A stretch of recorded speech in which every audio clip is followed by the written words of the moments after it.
یہ دونوں کیا ہیں؟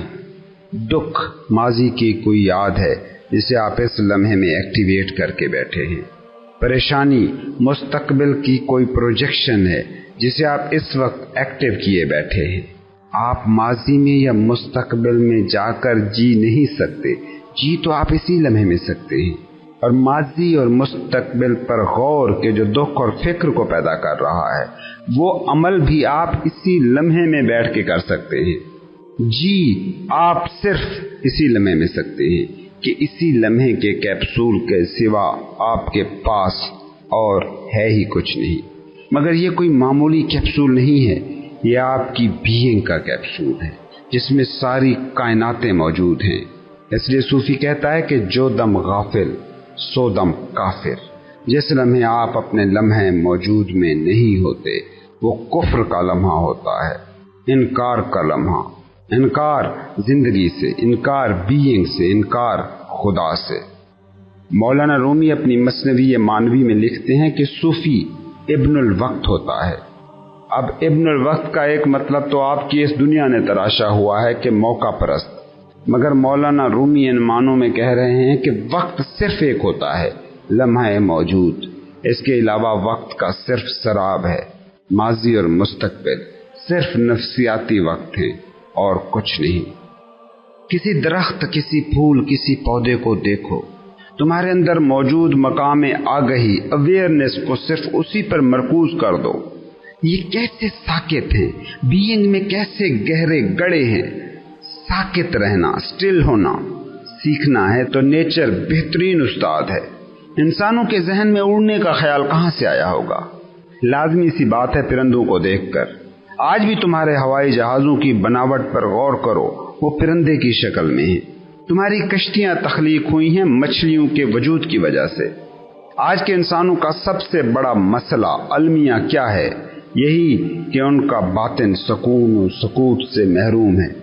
انسان کی آج کی نسل کامیابیوں اور تکلفات اور ایجاد و دریافت اور لگژریز کے حوالے سے شاید کائنات کی سب سے سکھی نسل ہے، مگر کیا واقعی آج کا انسان سکھی ہے؟